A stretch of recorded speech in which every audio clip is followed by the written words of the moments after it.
Coming up on Cannabis Coast to Coast News this week. You can revolutionize senior health care. So how powerful is video? After President Trump posts the Truth Social video introducing the masses to the endocannabinoid system, the stock market erupts in the cannabis sector. Doug Miller will have the big winners in his High on Wall Street report. Plus, the government shutdown last week is pushing reform efforts even lower at the bottom of the list of priorities in Washington, D.C. A major protest at the Michigan State House as hundreds protest the 24% tax increase on the cannabis industry. Amie Carter has that story. But more lawmakers are rallying against a total ban of hemp at the federal level, and Kerry Hinkle has the impact from the hemp industry already.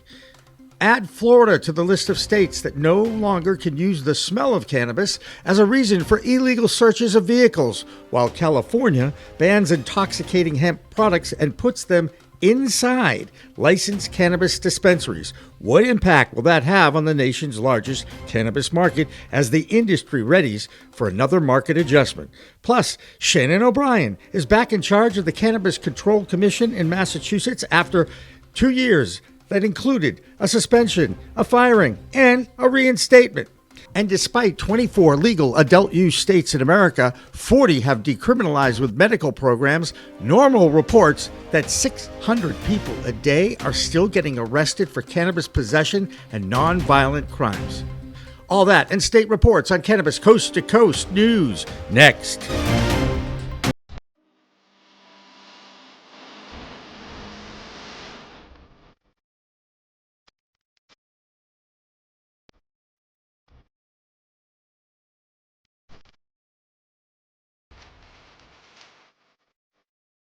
Hi, everyone. Welcome to this week's Cannabis Coast to Coast News Show. I'm executive producer Jimmy Young, filling in for Elena Pinto, who's off this week.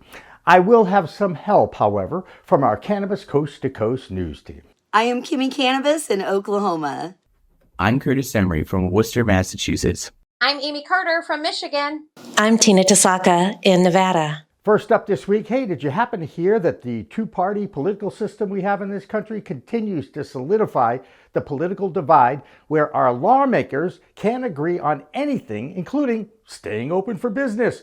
What does that mean for the federal cannabis reform effort? Well, let's just say rescheduling of cannabis is not a priority when it was operational, and now that the government is shut down, cannabis is back burner again on the island of disinterest. However, the endocannabinoid tutorial video that President Trump posted on Truth Social last week sent a stock market into a frenzy. Here's Doug Miller with our High on Wall Street report for this week. I'm Doug Miller from High on Wall Street with this week's Cannabis Stock Report for Cannabis Coast to Coast News. Big waves in the cannabis sector this week after President Trump posted the video promoting the medical benefits of CBD for seniors. In the clip, Trump called Medicare coverage for CBD the most important senior health initiative of the century, and the markets responded instantly. Cannabis stocks ripped higher on the news. Tilray surged to hit a 13-month high, while Canopy Growth, Cronos, and Aurora all saw gains. U.S. operators like Trulieve and Curaleaf, they rode the rally up, and the cannabis ETF MSOS spiked over 20% in just one day. Investors are betting this could signal real regulatory momentum from Medicare support for CBD to long-awaited rescheduling of cannabis. Trump's CBD endorsement has reignited investor confidence and put cannabis stocks back in the spotlight. The charts are looking good to continue up, so watch for any dips. They're going to be great opportunities, and be sure to trade smart and lock in those profits. And that's this week's Cannabis Stock Report. Reporting for Cannabis Coast to Coast News, I'm Doug Miller. Since nothing good is happening on the federal level, we start our state reports with a Midwest state that has always been slow to react to any kind of reform. The state we are talking about is Wisconsin. This week, the Republican-dominated legislature introduced a bill that would legalize cannabis for medicinal purposes. A GOP trio of state congressional leaders led by Senate President Mary Felskowski shared this statement. Someone who suffers from a serious health condition should not have to make the choice to travel to another state or break the law so they can try an alternative medicine for relief. This legislation is about giving our friends, family members, and neighbors suffering from chronic illnesses the freedom to explore another option with their doctor. While Wisconsin starts to align with 40 other states who have decriminalized the plant medicine, Michigan is reeling from the 24% tax increase. Amie Carter has been reporting on this battle that is jeopardizing one of the nation's most vibrant markets. Amie's Michigan report is supported by Wally's Wonder World of handmade custom humidors.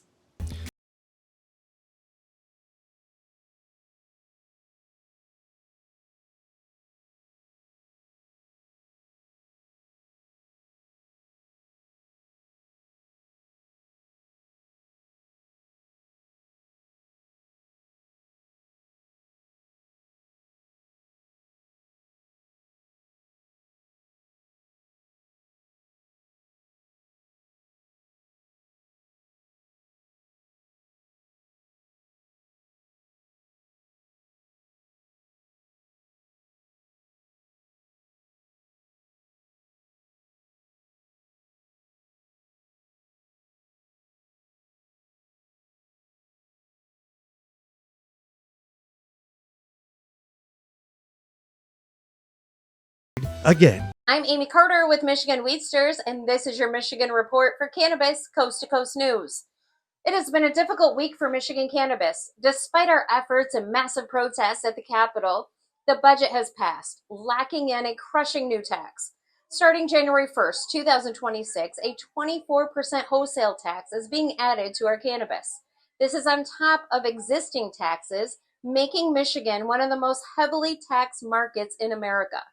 Experts warn this move to fund pot for potholes could threaten up to 47,000 industry jobs and squeeze our small businesses to the breaking point.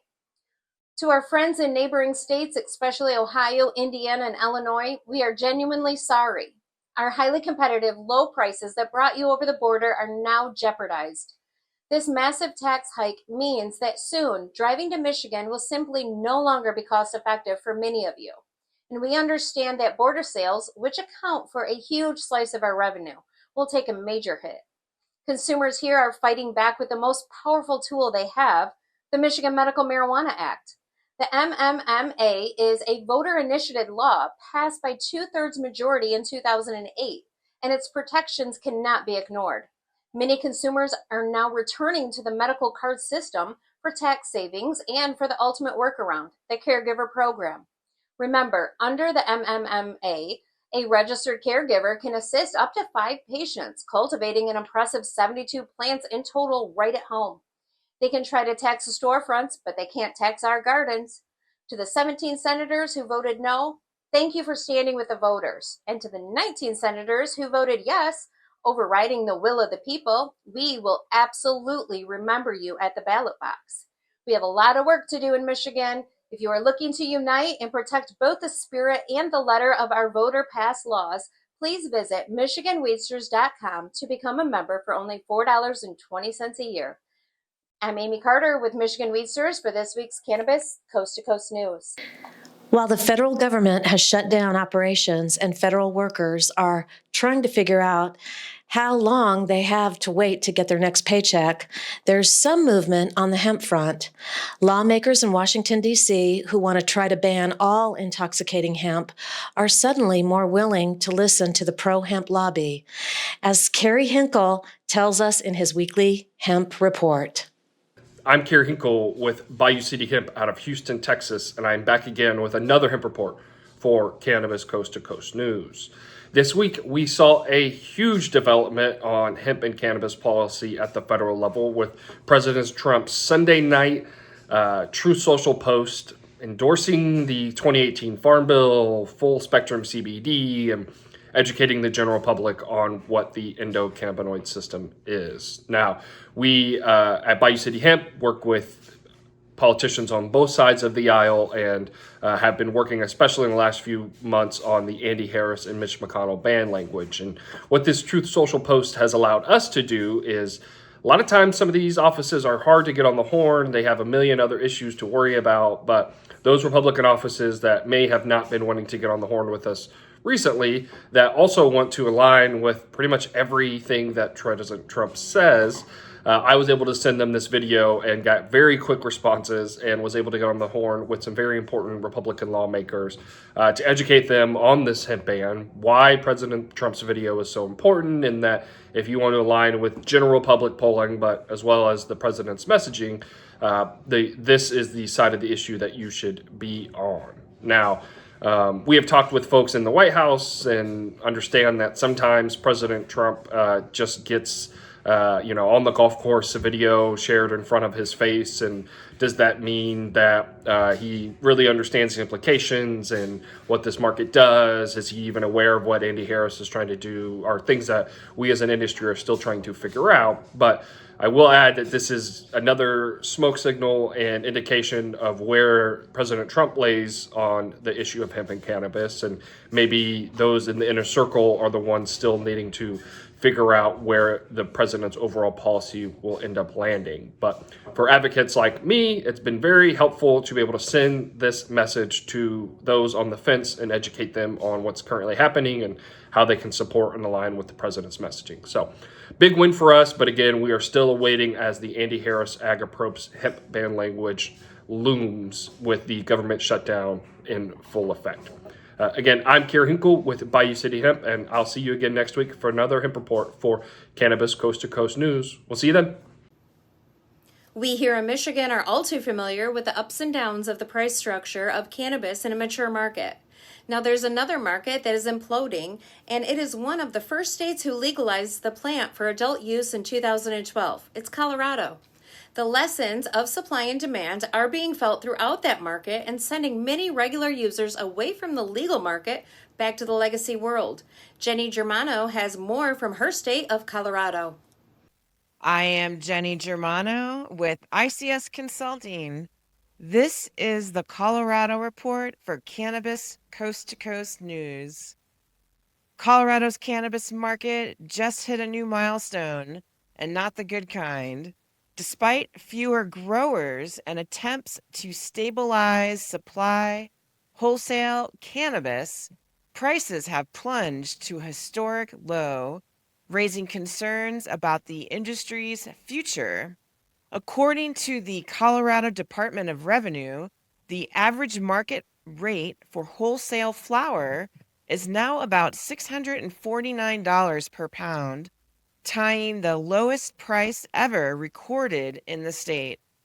That is a dramatic fall from more than $1,700 per pound just 4 years ago. This price crash is happening despite a 25% drop in licensed cultivators over the past 2 years, a sign that cutting supply hasn't been enough to balance the market. Trim and extraction material prices have also tanked, with some products selling for under $75 a pound. So what's behind the persistent decline? Well, experts say several forces are at play. Many remaining growers are producing at high levels to cover their fixed costs, while improved cultivation technology means more product from fewer facilities. At the same time, consumer demands have softened. Some customers are seeking cheaper alternatives, including going back to the illicit market, and heavy state taxes make legal products less competitive. The ripple effects are significant.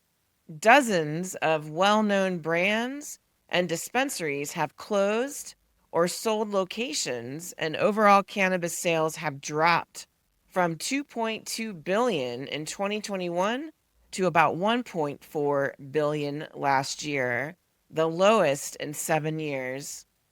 Industry analysis warn that unless demand rebounds or regulations ease, prices may stay depressed, forcing more consolidation and potentially driving consumers further outside the legal market.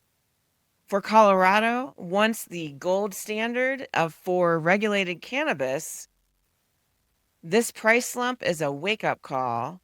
It's a reminder that legalization does not always guarantee a stable marketplace, and that the next few years will test which businesses can survive in a leaner and more competitive landscape.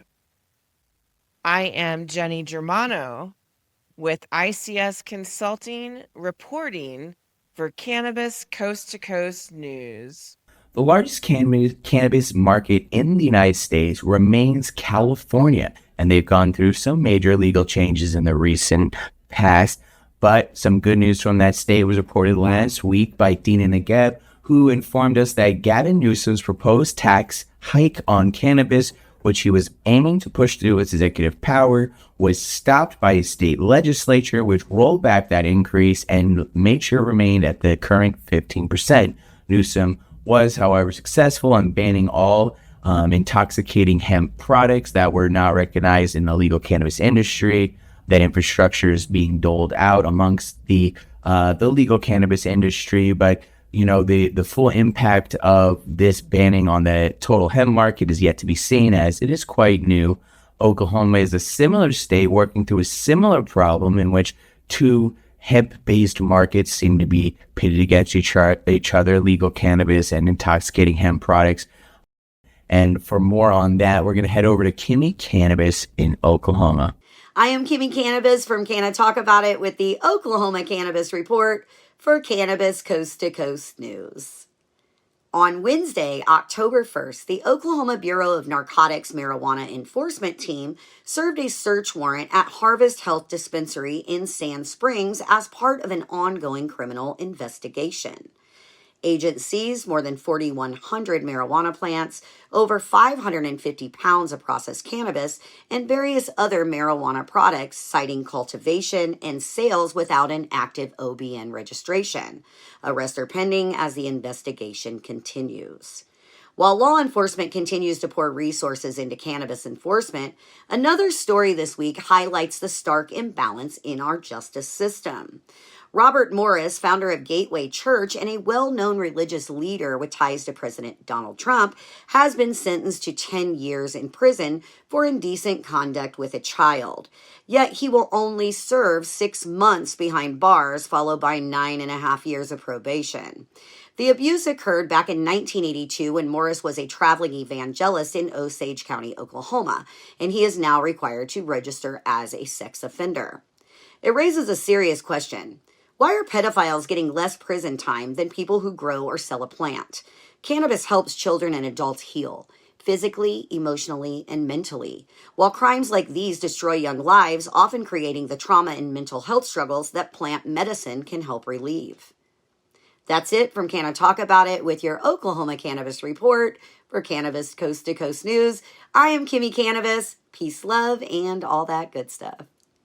One of the most impactful trends in the infancy of this movement to rid the nation from more prohibition of cannabis is the entire effort to give those who have been most adversely impacted by the failed war on drugs a chance. Black and brown people from the inner cities are getting first crack at these licenses, and some have been tremendous success stories. Some have been taken advantage of too because of the proliferation of bad actors and frankly bad people who see an easier way to cutting regulatory corners.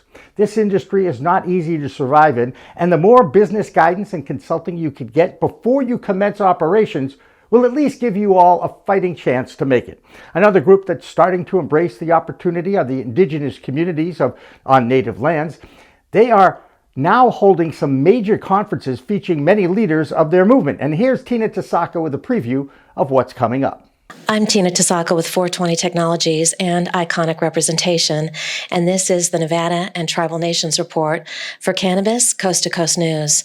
On October 13th at 2 p.m., Vicente LLP will host a National Indigenous Peoples Day conversation spotlighting tribal leadership in cannabis and hemp.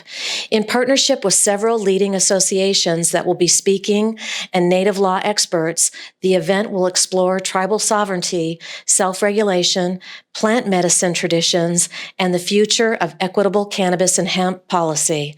You can register at vicentellp.com/news.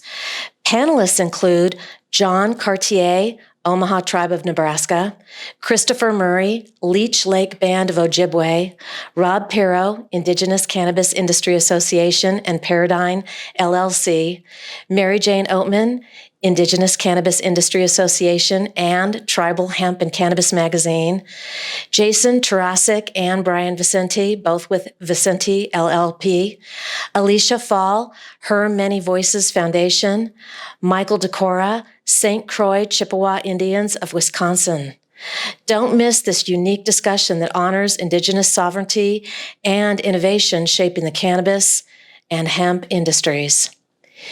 In October 2025, the Lower Sioux Indian community made national headlines with its groundbreaking Seed to Wall hemp initiative, one of the first fully tribal-led hemp buildings ventures in the U.S. The tribe grows, processes, and uses hempcrete to construct sustainable, energy-efficient homes on its Minnesota reservation, showcasing Indigenous innovation in green infrastructure. The Lower Sioux hosted the 13th International Hemp Building Symposium, October 3rd through the 5th, bringing together global experts to explore how hemp can power tribal economies and sustainable futures. That's it for the Nevada highlights and tribal nations. I'm Tina Tasaka with 420 Technologies and Iconic Representation for Cannabis Coast to Coast News. Well, that'll do it for this week's A Block, the first section, but we have plenty more coming up, including a visit to a clone farm in Illinois where Mark Allen is just starting his grow. But where is Bird? You know, the Chicago clone guy's cat? Anyway, don't go away. Cannabis Coast to Coast News continues after this. There's approximately about 30 clones behind me.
Counting Buds has grown into Buds Group, the same award-winning quality, now with more service offerings. Buds Group, your best buds in the biz.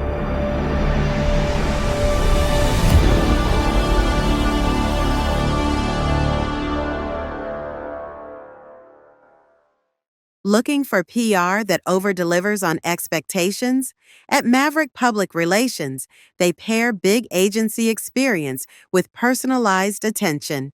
From launching award-winning brands to securing top-tier media hits, their data-driven communications team helps visionary leaders and entrepreneurs rise above the media noise.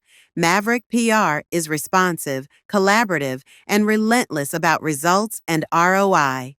Visit themaverickpr.com and make headlines together. If you want to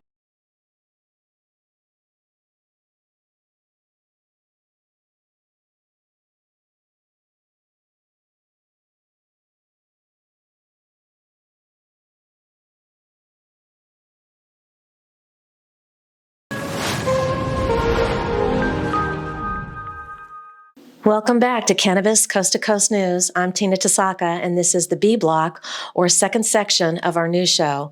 We always start with a look at what's going on outside of the U.S. First up, if you have chronic back pain like millions of Americans do, you might want to consider using cannabis to help with your pain.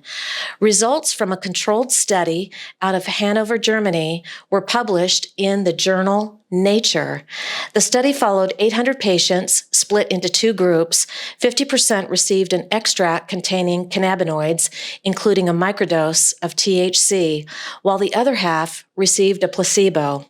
The medicine was produced by a German company called Vertanical. After 12 weeks, the treated group reported a 2-point reduction in pain on an 11-point scale, almost twice the improvement seen with the placebo.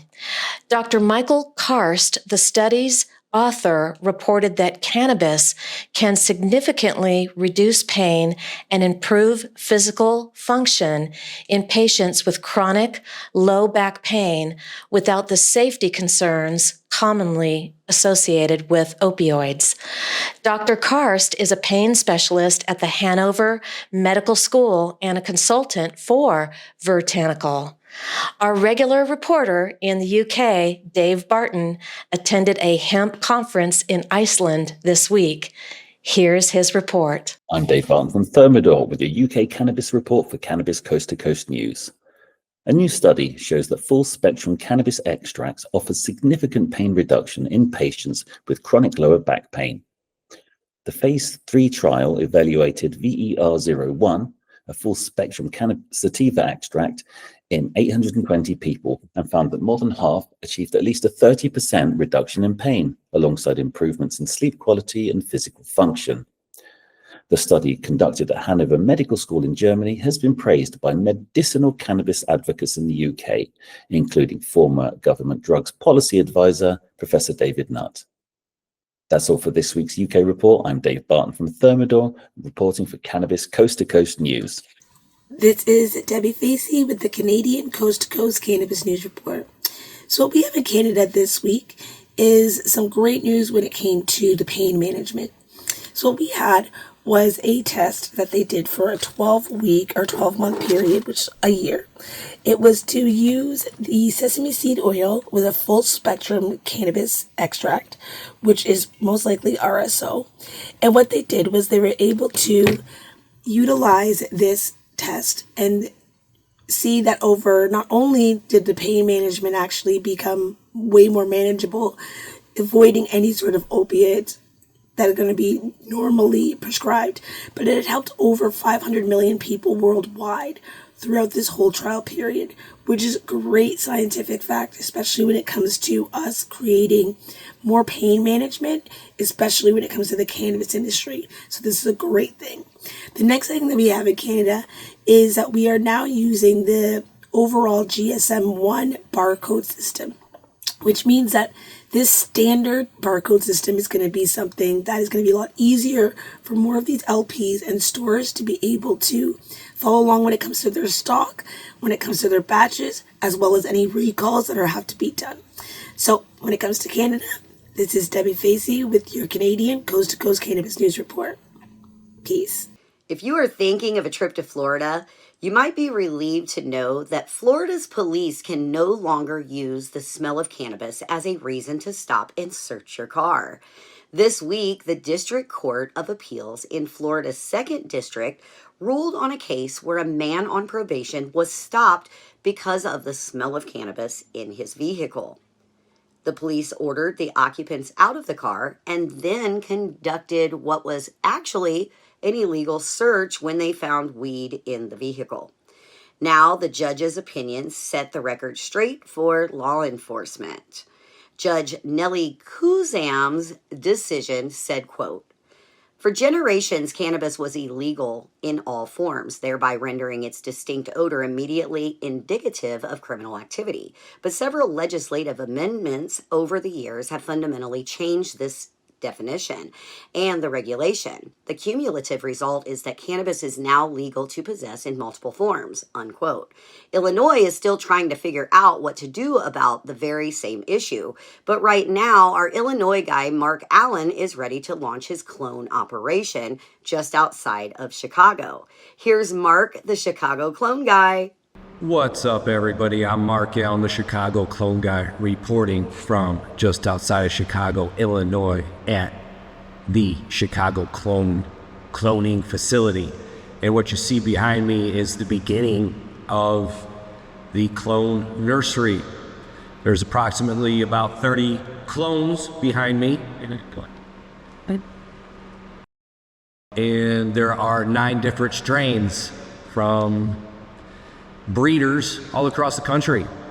But this is just the beginning of what is going to be many, many, many plants. So I'm looking forward to taking you all along the road of this journey with me. But the reason why we're here with Cannabis Coast to Coast News is to talk about the news. So Curaleaf cannot keep itself out of court. One of its old regional compliance directors is suing them, alleging that there has been systematic diversion at Curaleaf. And if you're anything like me, you're wondering, what is systematic diversion? So I kind of had to look it up. I had my suspicions, but what this gentleman, the old regional compliance director, is saying that, simply put, there's a lot of theft going on, and that theft is making it into the black illicit market. On top of this, he's also alleging that the Department of Agriculture has flagged them for numerous violations, citing health concerns, environmental concerns. There's also other whistleblowers from inside the organization that have cited them with issues that, simply put, they're saying that Curaleaf just covered up and didn't do anything about, allegedly. So there's big things happening with Curaleaf. But in other news, Monticello, Illinois banned all synthetic Delta H, synthetic drugs, and kratom, which people there are a little upset about because they were using that in place of painkillers, which I've actually taken kratom, and it acts like a painkiller. That's not for me. But anyways, that sums up the news for Illinois. I'm Mark Allen, the Chicago Clone Guy, reporting for Cannabis Coast to Coast News. This was the first week back at the helm of the Massachusetts Cannabis Commission for Shannon O Brien. She's the one who was suspended, fired, and then reinstated after a 2-year court battle. She's already upsetting the cannabis apple cart with another delay in rolling out the social consumption rules and regulations that had made progress when she was in the doghouse. With more from the Bay State, here is Curtis Emery. I'm Curtis Emery, a bud tender from Resonate in Worcester, Massachusetts, with the Bay State Report for Cannabis Coast to Coast News. O'Brien returns as the chair officially for the CCC this week as she led the first meeting back since her return. At this meeting, O'Brien pledged to recommit the CCC to be more just and a better, more trustworthy regulatory body. O'Brien says this is not a return for her, but a new beginning for the regulatory body as she sees it, which should move forward with purpose and justice on the forefront. Another decision from the CCC, they decided to send back a drafted penalty against the Boston Bud Factory, a Western Mass dispensary, which has been in hot legal water since they engaged in illegal promotional activities, including operating a joint vending machine at a arcade in Western Mass, as well as operating a social consumption table at a block party, of which the dispensary neither controlled nor established an age gate to verify the legal consumption age of any of the participants at that block party. The proposed punishment included a 14-day suspension of cultivation and retail activities, to which O'Brien questioned whether or not this would have an appropriate effect on the higher-up management of the company or a disproportionate effect on the low-wage workers at the cultivation and retail sites. With this industry, the real backbone is the cultivation workers and the bud tenders. These are people that actually move the industry. And I think the CCC made a great decision by questioning those penalties, sending them back for revision, and hoping for a better result, which would place the BAME where it deserves, on the C-suite and the management of that establishment. I've been Curtis Emery with the Bay State Report, Cannabis Coast to Coast News. There's a new definition of what is legal hemp in the state of Georgia. A passage of Senate Bill 494 this past week has redefined THC to include THCA after decarboxylation. You can find THCA in many products at legal licensed dispensaries, and the unregulated hemp market. THCA and the decarboxylation process allowed wicked smart scientists, chemists, and botanists to figure out a way you can get high when you ignite it. While the government created this as a result of the 2018 Farm Bill, lawmakers at the federal and state level continue to struggle with understanding the science behind the plant. Like many humans, the easy way out is, of course, to just ban these products. But if you've learned anything about hemp and its derivatives from the battle in Texas, regulation is much more a fair way of approaching these new frontiers for intoxication. Banning these hemp products has been in the crosshairs on the national front, as well as targets for lawmakers in all states. Now, it's Virginia's turn to fight against that movement. Here's Joe Parsons with the Virginia Report. I'm Joe Parsons with the Virginia Cannabis Connection from Higher Education's Coffee Talk, sponsored by 97.5 3WV, and reporting for Cannabis Coast to Coast News. The Virginia Department of Agricultural and Consumer Services, or VDACS, has sent out letters to all the businesses that sell hemp-derived products and THCA flower. That, effective immediately, Virginia officials will be inspecting and doing testing and evaluations on all products sold in the Commonwealth. The Farm Bill of 2018 allowed for a loophole that would allow for products like THCA to be sold under guidelines as long as they were in compliance with VDAC's regulations. THCA only turns into Delta-9 when it is heated. Therefore, by dry weight, these products were legal and covered under the 2018 Farm Bill. However, Virginia, following the path of the lawmakers in Texas, are now going to enforce the total THC count, including THCA, before heat is applied. This move will ravish the hemp and THCA legal market. Companies like Higher Education are directly in the line of fire. They have made a legal THCA line a staple of their inventory, and stores like Skooma and Greener Things will be hit even harder, as hemp-derived products are basically all they sell. My co-host and friend Seth from Higher Education has already pulled all of his THCA flower and vapes from shelves to be compliant. But other stores are refusing to move their inventory. And it seems like they're in denial that the rules will not affect their businesses, and they claim that they'll still be in compliance. Rumor is some are even including CBD distillate for free. That way, the THC to CBD 25-to-1 ratio is still met. This move will also push more and more consumers without medical cards back into the legacy market once again, and is a reason to vote in the upcoming election. The future of the market depends on your voice. Lastly, this week on Coffee Talk, I was honored to have the editor of Green State, Rochelle Gordon, on the show. She's one of my favorite cannabis journalists and another one of the nominees for Cannabis Journalist of the Year. It was great to share her story and a few other cannabis stories with one of the best in the industry. Well, that's going to do it for this week's Higher Education's Coffee Talk, sponsored by 97.5 3WV in Charlottesville, and reporting for Cannabis Coast to Coast News. I'm Joe Parsons. Until next time, stay lifted. Did you know that despite 24 states still enjoying an adult use open market for legal cannabis, and another 16 who have medical cannabis programs and have decriminalized it, do you know there's still 600 arrests every day for nonviolent cannabis crimes in this country? That stat, courtesy of our friends at Normal, but they also report that 50% of all arrests in Alabama are for possession crimes of cannabis. Well, that state continues to crack down on the hemp industry, and according to our own Jennifer Boozer Stewart, 90% of the hemp businesses in Alabama have been shut down and closed, and that includes her own. Needless to say, Jennifer's pretty perturbed, bummed out, upset, since she's very proud of her Southern heritage and her home state of Alabama. To make matters worse, the football team is having an off year. Here's Jennifer Boozer Stewart with this week's Alabama Cannabis Report. I'm Jennifer Boozer Stewart reporting from Alabama for Cannabis Coast to Coast News. I read an article this week that was grading each state's mental health services. And guess who was at the bottom of the list? If you guessed Alabama, you were right. Between the poverty level, the lack of jobs, oppression, we don't even have a number one football team this year or last year. It's pretty demoralizing to live down south here in Alabama. Add to that the passage of HB 445, which wiped out 90% of hemp products available that help people with mental health issues, and you've got a recipe for disaster. Not only do we not have delivery rooms and pediatric services in 23 counties, mental health services are almost non-existent here, and now they've taken away the people's ability to self-medicate with plant medicine.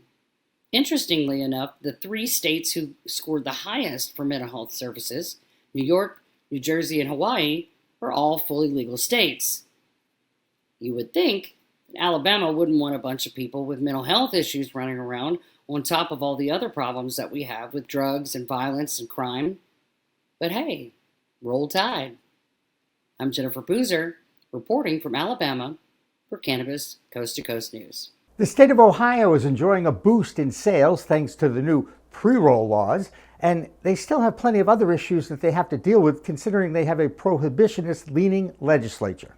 Christina Brisson tells us this week about a handful of companies who are now suing the state over their restrictive advertising rules. Here's her Ohio Cannabis Report for this week. I'm Christina Brisson with Over the Top Renovations with your weekly Ohio Cannabis Report with Cannabis Coast to Coast News. Currently, there are 7 Ohio companies that are suing state regulators over strict product and advertising rules, which they allege are operating under outdated medical laws and should be updated to adhere to our new recreational cannabis laws, which I would have to say that I do agree. Riviera Creek has now made an exclusive grower and distributor product agreement with Cheech and Chong Cannabis. And as well, Bloom has now opened its 7th dispensary in Ohio in Athens, where I do have a daughter that goes to college there, and I can say they can benefit from another dispensary that has a wider reach. Looking forward to more growth here in Ohio and future updates, hopefully. I am Christina Brisson with Over the Top Renovations with your weekly Ohio Cannabis Report with Cannabis Coast to Coast News. Up next is some news of progress in the state of Kentucky, which is still waiting to open up their first medical facility. But they do have some grows going on, and Robin Alford is keeping an eye out for any positive signs in her state. But like watching paint dry, watching cannabis grow and waiting for it to grow is a slow process, but at least it has begun. Here's Robin's Kentucky report. I am Robin Alford, coming to you with the Kentucky Cannabis Report for Cannabis Coast to Coast News. This week, we had a Tier 3 cultivator open up in Madison County, and eventually they will expand to 25,000 square feet, and that's going to be a lot of medicine, a lot of love for patients that need it. And it'll be probably a few months before they get the product on the market, and eventually with the Tier 3 cultivators, they are going to test the market first to see how many patients they have, how much they need, et cetera, et cetera. So it's going to be a few months, so everybody can be patient, and we will get everything rolling. So this is Robin Alford with the Kentucky Cannabis Report for Cannabis Coast to Coast News. A special message to Robin on behalf of the entire Cannabis Coast to Coast News team. Our deepest sympathies and condolences to you and your family after the passing of your former husband. And finally tonight, a special appeal to our audience. As many of you who watch our news regularly, you know I love to teach and educate people. I'm very proud of our staff at the Cannabis Coast to Coast News team. Well, I'm back at Curry College just outside of Boston this semester teaching an introduction to sportscasting on TV and radio, a course I've actually taught there since 2009. Now I'm taking my teaching skills online, and I've joined a new platform called Skool.com. That's school with a K. And one of the reasons I'm really looking forward to working with this platform is that I will be able to live stream an open talk show every Monday night starting October 13th at 8 p.m. Eastern Time. Many members of our news team have already signed up, and there is a free trial with the school, but again, it's only $1 a month and you can cancel anytime. That's just to become a member of my community called the Forever Young School of Communication.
Believe that 90% of communication is nonverbal?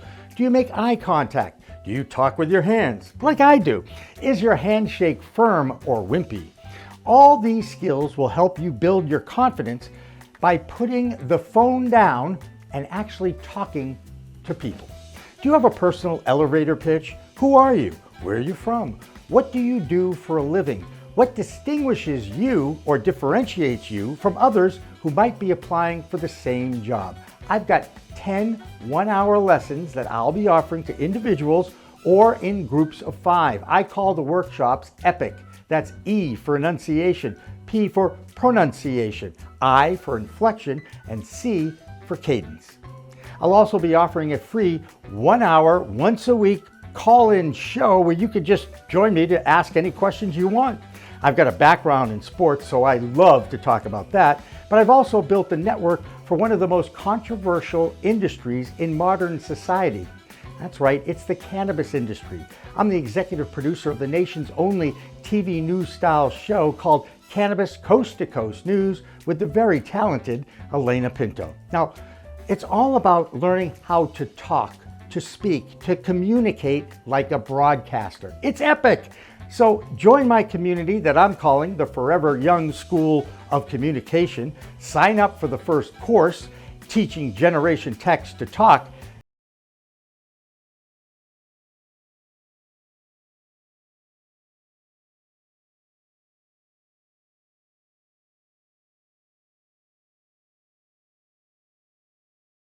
That'll do it for this week's Cannabis Coast to Coast News. For Kimmie Cannabis, Amie Carter, Curtis Emery, and Tina Tasaka, I'm executive producer Jimmy Young, reminding you all that it's a whole new world of weed out there. Please educate yourself and consume responsibly. Elena Pinto will be back next week.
Hi, everyone. Welcome to this week's Cannabis Coast to Coast News, WPCM TV's weekly production of the fight to end cannabis prohibition in this country and around the world. I'm Elena Pinto. Delivering the nation's only TV news-style program. Since June 2021, WPCM TV has racked up over 1.3 million views with 17 million impressions and picked up over 16,000 subscribers on YouTube alone. For more information, contact the team at WPCMTV.com.